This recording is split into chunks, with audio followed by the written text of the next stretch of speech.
বাবা আমার আদেশ করা দিয়ে দেয়।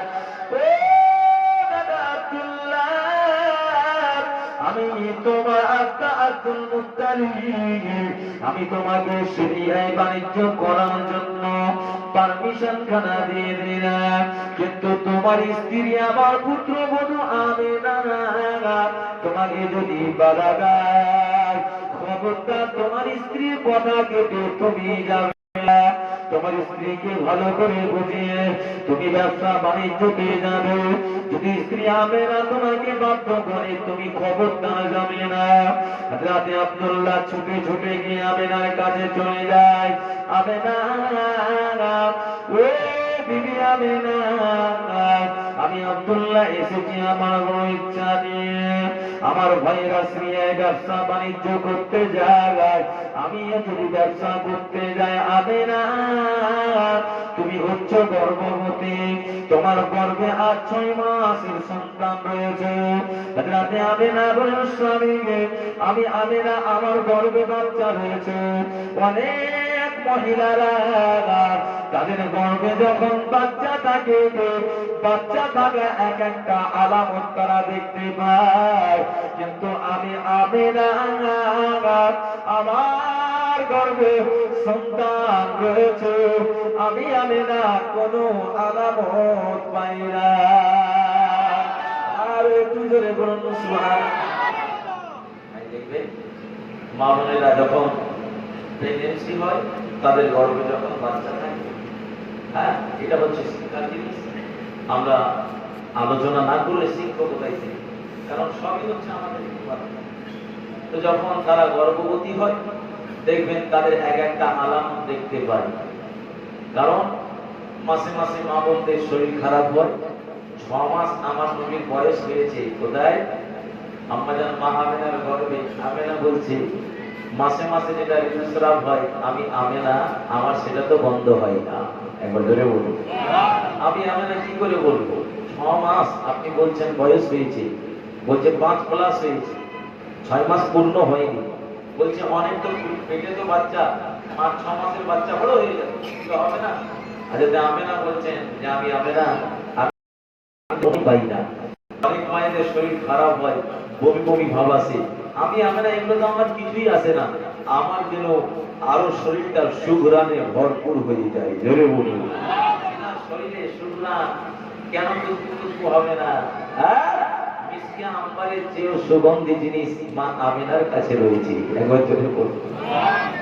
এটা আমেনা বলতেন, আপনি ব্যবসায়ী, আমি আমেনা, আমি আপনাকে কি বলবো, আমার শ্বশুর মশাই আপনাকে কি বলেছে? বলছে আমার আব্বা জান আমাকে পারমিশন দিয়েছে ব্যবসায় যাওয়ার জন্য। তো ঠিক আছে, আমি আমেনা চোখে টপ টপ করে পানি পড়তে লাগলো। কারণ দেখবেন আমরা অনেক ভাইরা বিদেশে ব্যবসা বাণিজ্য করতে চাই, আমরা ভাবছি আমাদের মাদের, আমাদের স্ত্রীদের, তাদের অন্তরে ব্যথা লাগে না? 100% ব্যথা লাগে, কিন্তু আমাদের বুঝতে দিই না, আমাদের বুঝতে দিই না। কারণ বিদেশে যাচ্ছি, কতদিনের জন্য যাচ্ছি, কি অবস্থায় থাকবে, একমাত্র সেই জানে। কষ্টের কথা সে আমাদের কাছে প্রকাশ করতে পারে না। আমার স্বামী, আমার ছেলের কত কষ্ট সে বুঝতে পারে। যখন যায় আমাদের বুঝতে দেয় না। মা বোনেরা ঘরের মধ্যে মন খারাপ করে বসে থাকে। যখন বিদায় দিই হাসি মুখে বিদায় দিই, কিন্তু কথা ঠিক লাগে, হ্যাঁ, তারা অবশ্যই ভালোবাসে। কিন্তু আমরা অনেক বেটা ছেলে, অনেক পুরুষেরা মা বোনদের এই দুঃখ কষ্ট বুঝতে পারি না।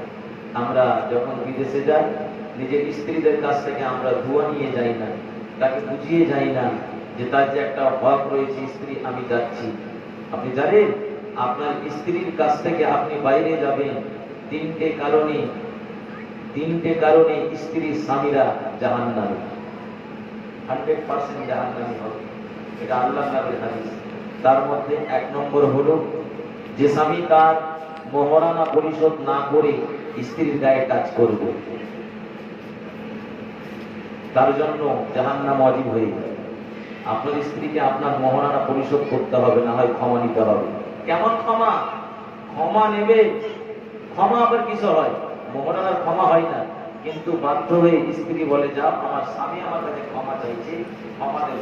কিন্তু যখন আপনাদের তালাক হয়ে যায় তখন দেখবেন ওই মহিলা ছাড়ে। তাহলে ক্ষমা কিসের হবে? যেটা ক্ষমা তো ক্ষমা হয়ে যাবে, হয় না মোহরানা পরিশোধ করতেই হবে। নম্বর 2 নম্বর হলো আপনার স্ত্রীর ধন সম্পদ আছে, টাকা পয়সা আছে, আপনি জোর করবো আপনার স্ত্রীর টাকা পয়সা আপনি কেড়ে নিয়ে খরচ করতে পারবেন না। তার কাছে এজাজত নিতে হবে, তার কাছে পাওয়ার নিতে হবে।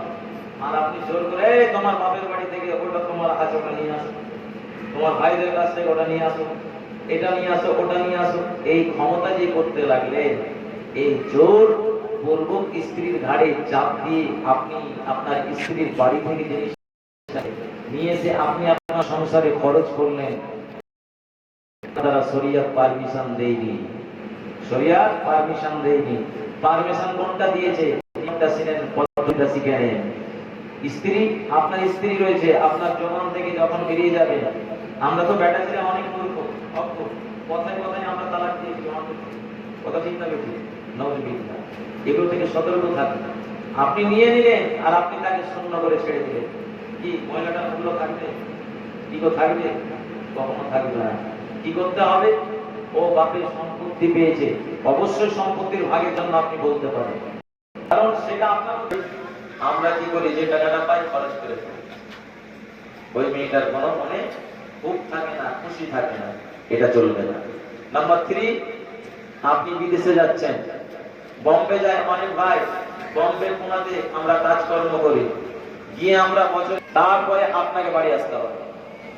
যদি আপনার স্ত্রী এজাজত দেয়, ঠিক আছে থাকো, তখন থাকতে পারবে, না হলে আপনি এই 4 মাস অতিক্রম করতে পারবেন না। মনে থাকবে, 4 মাস অতিক্রম করতে পারবেন। ও দুনিয়ার মুসলমানেরা, ও নবী উম্মতেরা, একটু খেয়াল করে শুনে খেলাম, জেনে খেলাম। হযরতে মা আমেনা ওই সময় আব্দুল্লাহকে বলেছিলেন, ও হযরতে আব্দুল্লাহ, আপনি চলে যাবেন সিরিয়ায় ব্যবসা বাণিজ্য করতে।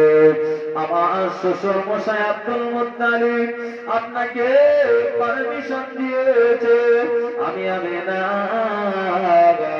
আমি ওই জায়গা আপনাকে বাধা দিতে পারি না। কারণ বিয়াদবি হয়ে যাবে। কালকে যেটা সেট ছিল ওই সেটটা দাও না, বক্সে ইকো বেড়েছে আর তোমার সাউন্ডটা একটু কম লাগছে। কই মাইক কোথায়? দুরূদ শরীফ আল্লাহুম্মা